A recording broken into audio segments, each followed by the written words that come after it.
E o assunto agora é educação. A Prefeitura de Cuiabá está iniciando a implementação de ferramentas tecnológicas na rede pública municipal de ensino. O projeto foi lançado na última sexta-feira. E é para falar sobre esse e outros assuntos que está aqui ao vivo no Jornal do Meio-Dia a secretária de Educação de Cuiabá, Edilene Machado. Boa tarde, secretária, e seja bem-vinda aqui. Boa tarde. Secretária, explica para a gente aí, para os telespectadores, o que são essas ferramentas tecnológicas. Então, Lúcio, nós fizemos, depois, pós-pandemia, né, e aí a gente tem essa lacuna que ficou no processo de ensino-aprendizagem da criança, né? Então, nós estamos buscando novos meios para melhorar o processo de ensino-aprendizagem. Então, esses dias nós fizemos a entrega de vários equipamentos. O primeiro foi o laboratório, né, as atividades de ciências na prática. Então, é um laboratório móvel que todas as unidades que atendem as crianças do ensino fundamental, ele recebeu, a unidade recebeu e o professor está sendo capacitado para trabalhar com essa ferramenta. Entregamos também 1000 notebooks. Né? Esses notebooks são para os professores fazerem os seus planejamentos em sala de aula, tendo em vista que hoje o processo que ficou lá, que veio da pandemia, que foram os usos das nossas tecnologias, ele não tem como parar. E esse laboratório móvel, ele vai funcionar de que forma? Na sala de aula, o professor faz o planejamento, na unidade escolar nós temos um profissional chamado TMD, né? Ele é móvel porque ele se movimenta, então leva para a sala de aula, o professor utiliza dentro do planejamento. Então, se ele vai estudar alguma coisa relativa à água e vai precisar do laboratório, microscópio, tudo que tem lá no laboratório, o técnico já chega, já deixa montado para o professor fazer as atividades com os alunos. Secretária, também será realizada uma avaliação, né? Muito importante para ser diagnosticado, né? Algumas deficiências no ensino, de modo geral, na educação municipal, das crianças, né? Que é responsabilidade do município. Eu queria que a senhora fizesse um paralelo, né? Até hoje, a prova Cuiabá que foi realizada, a avaliação de docentes também. Qual a expectativa num pós-pandemia e, de fato, o que é preciso melhorar desde já que a senhora tem identificado? Então, Camila, nós temos que ter coragem. O gestor da educação, primeira coisa, ele tem que conhecer a educação e precisa ter coragem para conhecer o real resultado da avaliação, né? Sim. Nós temos a prova Cuiabá, nós ousamos em fazê-la o ano passado também, pós-pandemia, né? Já temos o resultado. A priori, pensava que seria muito drástico. Foi drástico, mas não foi tanto como a gente planejava, né?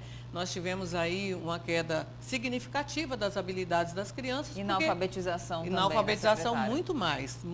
Porque no Brasil inteiro, mais de 1 milhão de crianças ficaram sem ser a criança, só para você ter noção, a criança que entrou com 5 anos na escola, ela passou 5 anos e o primeiro ano com 6, sem ir presencialmente. Sim. Então, isso está refletindo hoje no segundo ano, né? Então, nós fizemos essa avaliação para ver como esses alunos que estavam matriculados no ano passado estavam, para a gente fazer esse processo de formação continuada e implementar ainda mais políticas que venham erradicar a alfabetização no município de Cuiabá. E é isso que a gente tem falado. Falta, né, o que a gente tem falado é que a criança precisa ser alfabetizada, ela precisa ler, ela precisa saber o que está lendo, ela precisa fazer as 4 operações. Esse momento, o foco da educação é trazer isso. E isso aí é para as crianças até o 3º ano, que foram as séries mais prejudicadas durante a pandemia. Secretário, a gente falava aqui agora há pouco desses problemas, né? Antes da entrevista, desses problemas que aconteceram na Secretaria de Saúde por contratações irregulares, que resultou aí numa operação do Ministério Público. Foram centenas, milhares de contratações irregulares. Na Secretaria de Educação, tem muita gente contratada sem concurso ou não? Não, na Secretaria nós temos uma lei. Ou você é concursado ou você passa por um processo seletivo. São as duas formas de ingressarem um profissional na Secretaria de Educação. Então, é esse processo. Quer dizer, sem o concurso e sem o processo seletivo não tem aquela, por exemplo, aquela forma das indicações políticas dentro da Secretaria. Não. Nós temos a nossa lei, a 220, que ela já ampara e assegura. O profissional precisa. Secretária, gostaria de perguntar para a senhora em relação a uma denúncia que a vereadora Michele Alencar trouxe em uma sessão, né, levou a uma sessão da Câmara recentemente, há poucos dias na Câmara de Vereadores, em que ela afirma, né, que há um grave problema, uma falta de profissionais técnicos especializados para atender alunos com algo especial, como autismo, alguma deficiência na aprendizagem. E aí ela trouxe a informação também de que há um contrato com uma empresa terceirizada, a Conviva Serviços de Gestão, no qual aconteceu um aditivo, hoje está em 19 milhões esse contrato, e no entanto muitos alunos sequer voltaram para a sala de aula, esses alunos que precisam ainda mais de atenção, né? Como que a gente pode explicar o que está acontecendo hoje nesse cenário, diante dessas denúncias que ela trouxe? É muito simples. A rede de educação do município de Cuiabá recebeu esse ano o número quase 3 mil alunos a mais do que o ano passado. Em plena pandemia, o ano passado, nós recebemos quase 1.800 alunos. Esse ano ultrapassamos 3 mil. Então, assim, o número de alunos foi, assim, muito maior do que esperado. Então, nós temos realmente um contrato, sim.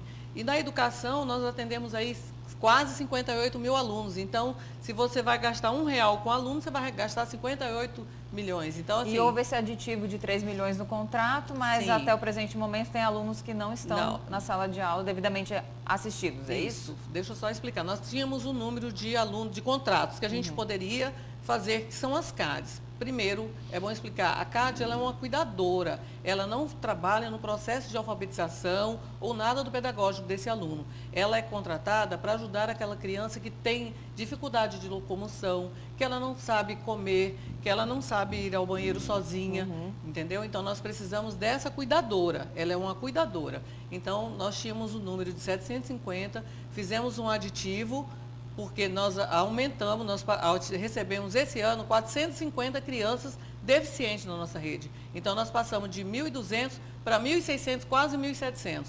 E quase todas essas crianças, elas dependem de uma CAD. Né? Inclusive, esse número desse aditivo não está dando para atender, porque por dia a gente recebe aí 3, 4 alunos.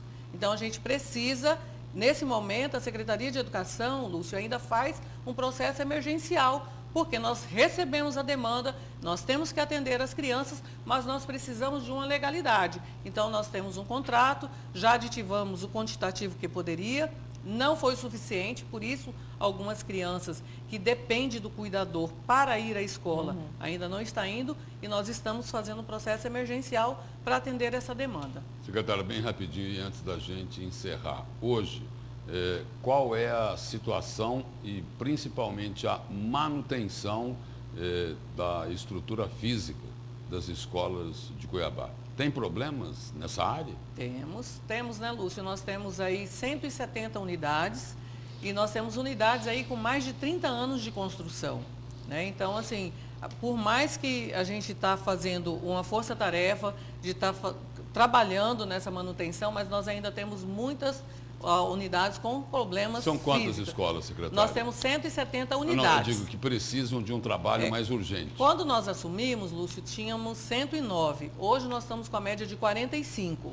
Tá? Nós, inclusive, temos alguns taxas da gestão passada que herdamos e que estamos respondendo, né? Mas isso, gradativamente, a gente já fez alguns reparos, mas eu só falo que a gente só corrige o erro a hora que a gente resolve todo o problema. Não adianta ir lá trocar a telha, nós temos que trocar o telhado, porque tem que trocar madeira, tem que trocar a telha, então isso tem custo, né? Então a gente tem que fazer gradativo e com responsabilidade.